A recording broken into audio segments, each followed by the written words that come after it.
Physics games live or die by how they feel. Today we're building the foundation of a viral hit, and I'll show you the one new setting in Godot 4.5 that instantly makes your physics look buttery smooth. Welcome back to Godot Dev Checkpoint. Today we start our Suika-style merge game. We need a container, a spawner, and most importantly, physics that don't jitter on high refresh monitors. First, the bucket. We're going to use a static body 2D because it never moves. We'll draw a U-shaped collision, and a pro tip, make the walls higher than you think you need. Physics objects love to overflow. Now I'm here in a new blank project. Just call it Merge Game Tutorial. And the first thing we're going to do is create a 2D scene. I'm going to click 2D scene, the generic 2D node. I'm going to rename this node 2D to game. Then I'm going to Control S. We're going to go to scene, then save. Save it as game, but first I'm going to create a new folder. Right click, new folder, scenes. And in my scenes folder now, click save. Now I need to create the walls. So on our game node, right click, add child node. What we're going to put is a static body 2D. We're going to use that, create. I'm going to rename this static body 2D to container. I'm going to right click our new container. I'm going to add a child node right here. And we're going to call this collision polygon 2D. Go ahead and create that. Now we're going to draw the bucket. Now I like to have my grid, smart snapping on, and the grid. Now we have a grid lined up. So when I do my green points here, create points, make sure that's selected. Then you want the left wall, the floor, and the right wall. I was going to start right here. Then I'm going to go down here and click. Then do another one here. See, I'm 4 spots away from the wall there from this viewport. So I'm going to go 4 spots away from this side. Nice and even. I'll click there. I want to match the height for that guy there. And make a little box here, here, here, here, and then connect it all together. Now, if you want to move these, if you want to make them bigger, or if you accidentally made yours too small, instead of the create points, we can do the edit points. And say we want to bring this up, bring this one up. Actually, bring that back up to that. Merge those two together. The less polygons, the better. There we go. Now we've successfully brought it up a little bit. So we have these 2 squares away from the top of the viewport. We're going to use donuts, somewhere to fall out of if it gets too full here. Now you want to ensure this is open here so our objects can fall into our U-shaped container. Now that we have our collision, we can also add somehow to see that. So we can do the right click container, add child. We're going to do a polygon 2D. We'll just create that. And same way we did the collision, we're going to use our create points. We're going to select here in the corner. And then we're going to outline our collision we just made. That'll give us a visual representation for the player when they play the game. I'll have to edit that point there. Great, we have that. This one got a little crooked. I'm going to go to edit, bring this down a little bit. Now we're nice and square, 90 degrees.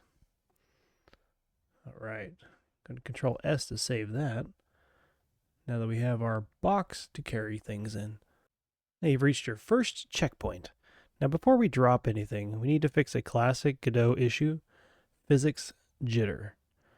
Now, some students often find that falling objects look stuttery on 144 Hz monitors or above because physics ticks at 60 Hz don't match the screen refresh rates. Now, in previous versions, physics objects look choppy on high refresh screens, but Godot 4.5 now has a native fix. So how do we do that? We can go into our project settings, and in the filter settings search bar here, we can type in interpolation. just like that. And in our physics section, our common, click on that. Now the setting physics interpolation, we want to check this to on.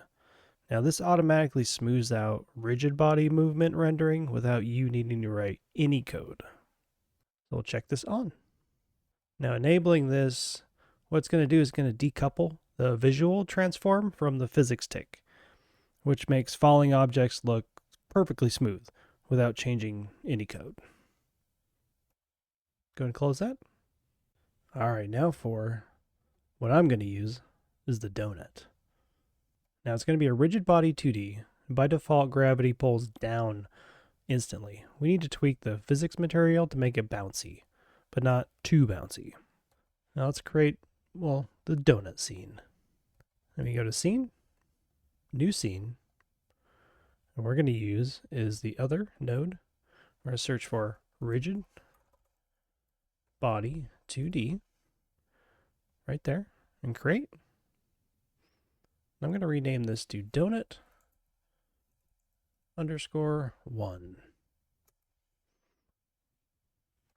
Then my Control S, save the scene in my scenes folder as donut1. Next, I'm going to right click on the donut1 node, the main node, root node, and add a child node as sprite 2D. Great. Now what I'm going to use is 3 donuts from Kenny's Pixel Platformer Food Expansion Assets. Now you can use whatever you like, but Kenny provides free assets to game devs, and you're allowed to use them as a Creative Commons CCO, so anywhere you like. And I'll put a link in the description if you want to use these ones. So I'm going to do in my file system, I'm going to right click, create new folder. I'm going to call it sprites. Then I'm going to drag in my donuts I'm going to use for my falling objects. Now I name them donut 1, 2, and 3. Keep them in the same naming conventions as up here. So in my sprite 2D now, I can drag in my donut 1 into my texture. Now if we zoom in to donut now, you can see how blurry it is. We're going to fix that. Use a texture, and when sprite 2D is selected, texture in the inspector, the filter, we want to change that to nearest. That'll make our pixels not blurry. And then, with our donut 1 selected, right click, add child node. I'm going to do collision, shape, 2D. All right, now we have our shape. We want to change it to the shape of your sprite. For this one, a circle is perfect. So with collision shape selected, shape, empty, we want to add a circle shape. Now we zoom in, we want to edit our collision shape, make it a little tighter. I think 7.2 is where we want it. Yep. That'll hug the donut itself and leave the outlines to overlap. Now we want to give this some bounce and some friction. So donut 1 selected, we want to find in the inspector, we want to look for physics material override. Right here. Go and click in there and make a new physics material. If we open our resource that we just made, we want to set our friction. We're going to do 0.5. Then we want the bounce. We're going to set that to 0.2. So it prevents chaos for a low bounce. You don't want too high a bounce.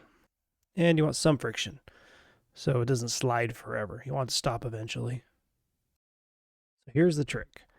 We spawn the donut attached to the mouse. Now, but we don't want it falling right away. We're going to set the rigid body's freeze mode to true while aiming. The freeze mode is just in the deactivation. And the freeze is going to say you're frozen. Nothing applies to you anymore, gravity or force. So it's basically a Boolean. And we're going to make sure it's false until we want it to be true. So let's go back to our game scene. Do we save our donut? Game. Now we want to add a child node to the game root node of node 2D. I'm going to rename this spawner. Okay. Now with the move tool, move mode, we're going to move this into the top center of our grid here, above our bucket, but not too far up to where our donut will spawn out of the viewport and not down in to the bucket itself. We're going to drop it from wherever this spawner is. We'll be able to move this back and forth with our mouse when we start the game. All right, and then on our spawner, I want to right click. I'm going to attach a script. And we want to change the path. I want to go into our root. I'm going to right click, new folder, call this scripts. In our scripts folder, create spawner, GD. Create. For our script logic, we're going to need a reference to the donut scene. We need to track the current donut being held with the mouse. Then we need to be able to drop that donut. So first, we'll zoom in a little bit. Now, so to get a reference to the donut, we're going to do an export. And that's going to be the variable donut scene. And that's going to be a packed scene that we'll set in the inspector of the spawner node. Okay. And what we're going to do when we're ready, we want to spawn a new donut. Now we'll write this function in a second. We just want to spawn new donut. Call that function. And we'll do that below our process. So enter down a couple times. We're going to do function spawn new donut. So first we want to create the donut. We do that by doing current donut. Current donut. We need to set our current donut up here. So we need a variable of current donut. And it's going to be a rigid body, 2D. And we're going to keep it null to start with. And down in our spawn new donut, our current donut, we're going to instantiate the scene. The donut scene, instantiate. Just means we're going to bring it into existence in the game itself. Great. Next, we want to make these a little smaller so we can see most of the code. We want to freeze it because we don't want the donut falling without us telling it to. So freeze the donut. Freeze it so it doesn't fall yet. Okay, and then we just simply say it to freeze. Current donut.freeze. We want to make that to true. Perfect. All right, now we want to add it to the game scene. Not the spawner, because you don't want it to move with the parent later. So you just want to add it to the game itself. No parent. We do that, so add it to the, make a note, game scene, not the spawner. Okay, and for that we need to, since we're on the spawner, we need to get the parent in the hierarchy. So whatever's parent to the spawner, we're going to add a child to the parent. We do that, add child to the current, or with the current donut. Now the current donut will go into the parent that the spawner is as well. But now we need to set the position of where we're going to spawn this. So set initial position to the spawner's position. Perfect. So we're just going to set the position to the global position of where the spawner is.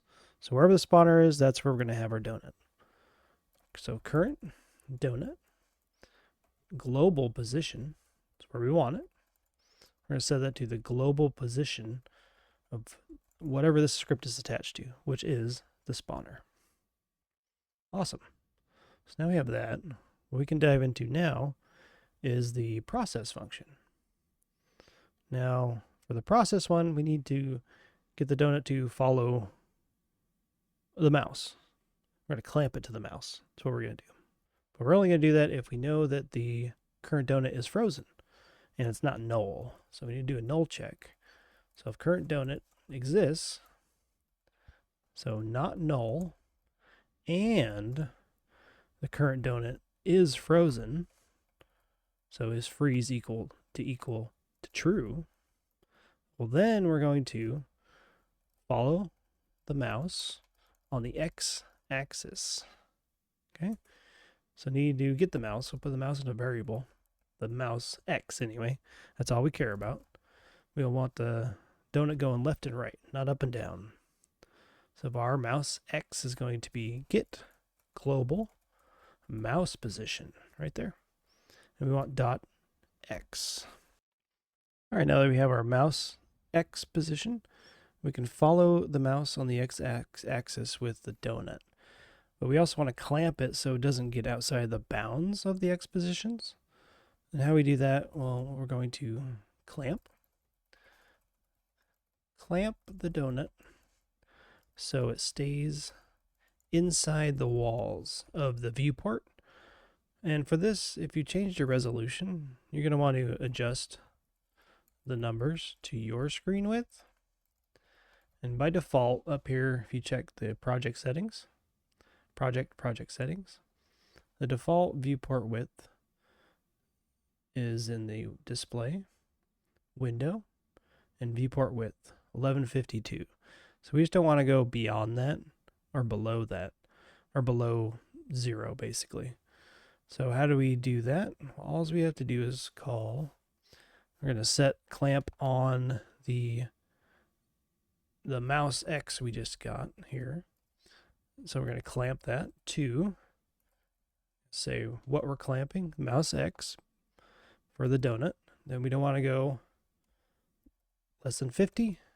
And we don't want to go over 1,000. So there's 1152 and it's 0. So we don't want to go below 0. We don't want to go over 1152. So this is perfect right in the middle. So our donut will be able to travel anywhere between these two numbers. And besides clamping it, well, we also need to update the positions so the donut actually moves. So update position. And we do that by doing the current donut dot global position again. And we're moving on the X, so that's all we want to do. And we're going to set that to wherever the mouse X is. Now that we got the mouse X up here. Great. Now we currently don't need this delta. That's why we're getting this caution down here. Just says we never used it. So until we do need it, what we can do is just click right in front of it and put an underscore. Then save it and get rid of that caution. That way it's not bugging you. So we also need to see when we click with the left click of the mouse button. So we enter down a couple times. We're going to use a function called unhandled input. What this is going to do, we need to use this function to detect our left click. Detect the left click. And we can do two things. We can check if the enter button is pressed as well. So we can use that. If action button is pressed, is UI accept. And then if you want to set your own actions, you can do that in the project settings. And then in the input map, you can set all your own actions. We're still stick with the built-in ones now for now. And then if you click on the built-in actions show, you can see the UI accept is enter or space. And we can also we can get rid of it. We're not going to make any custom ones yet. So we can get rid of this menu.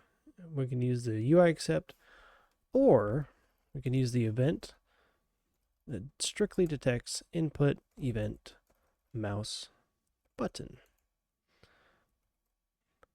What that's going to do, it's going to allow us to check if that was pressed by if event dot is pressed.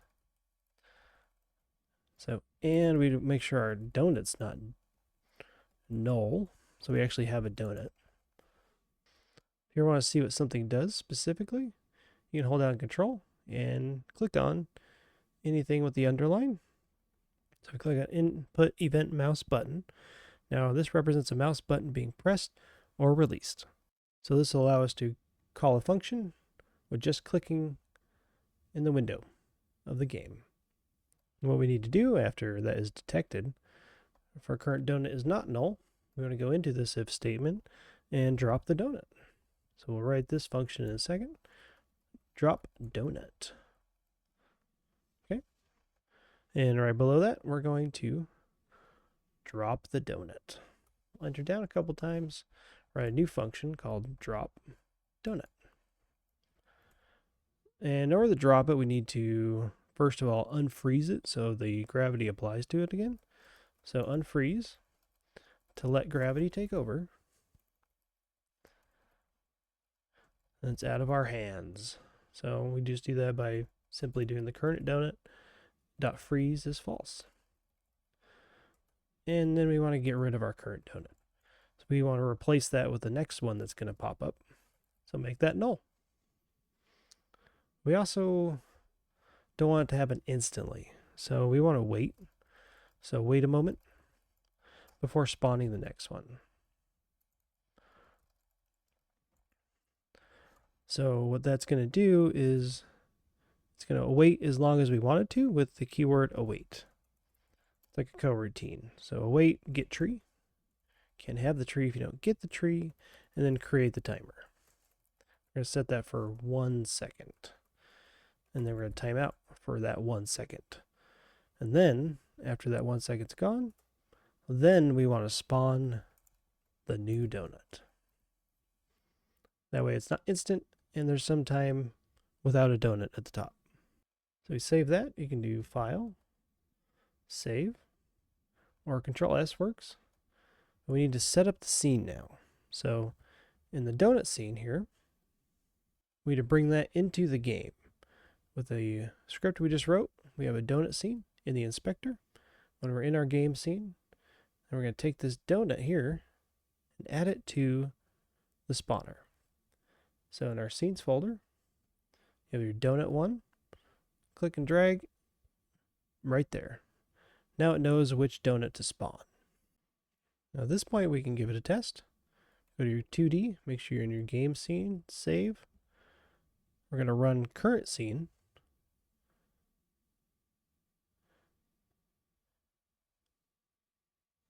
We have a little donut here. So we need to make that bigger. But we have our donut spawning.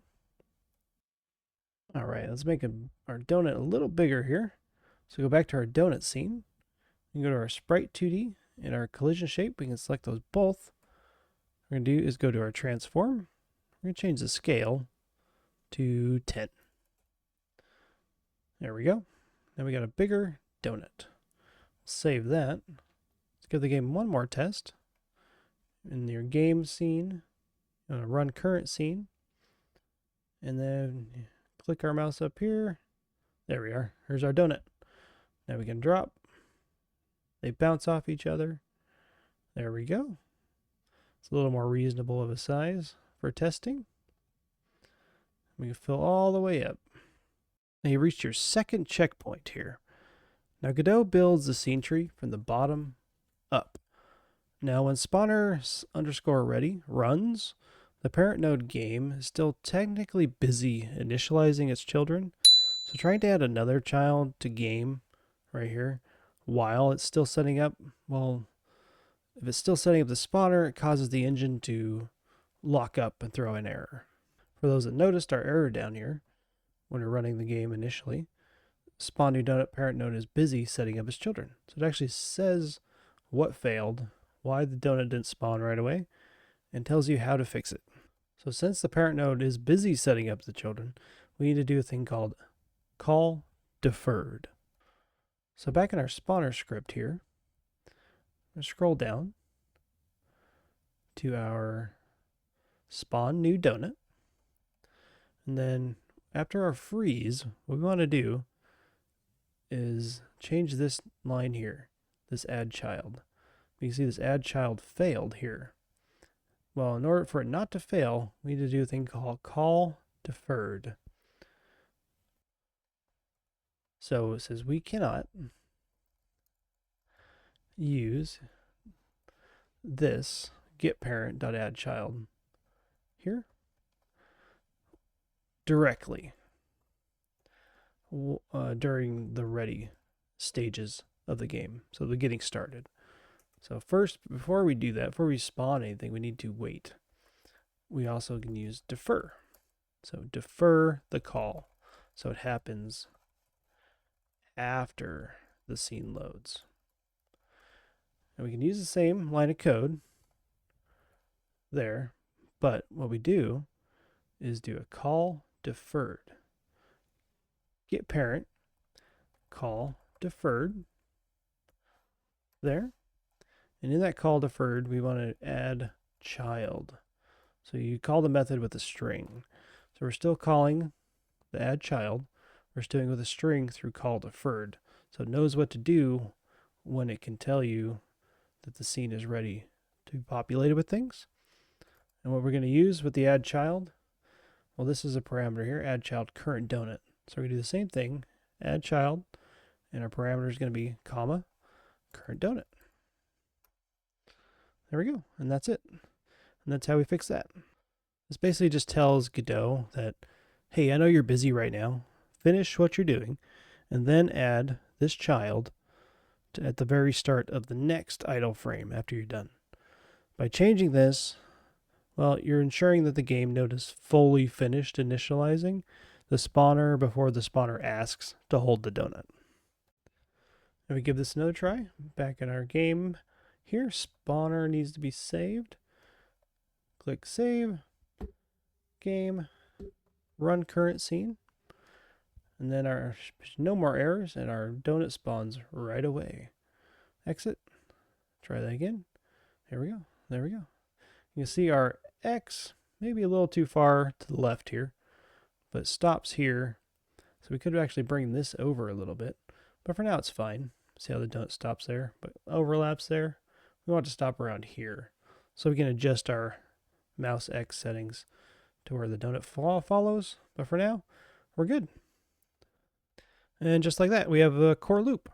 We built a container using static bodies. We created a custom physics material for our donut so it doesn't bounce like crazy, and implemented a spawner that toggles the free state to let us aim. The donuts just pile up forever. And there's some physics issues we need to work out. So in the next video, we're going to code the magic logic, checking for collisions, comparing donut IDs, and merging two small donuts into a bigger one. Make sure your project is saved, and I'll see you there. If you found this helpful at all, or fun, please like, subscribe, and hit that notification bell. It really helps out the channel. And thank you to all our current and past Patreon and Ko-fi members. Your generous support keeps the channel moving. If you want early access to tutorials, source code, or suggesting future tutorials, please consider becoming a member yourself. The links are in the description. I'm Spaghetti Syntax, and remember, finished, not perfect, fail fast, fail often, always stay curious, and I'll see you at the next checkpoint.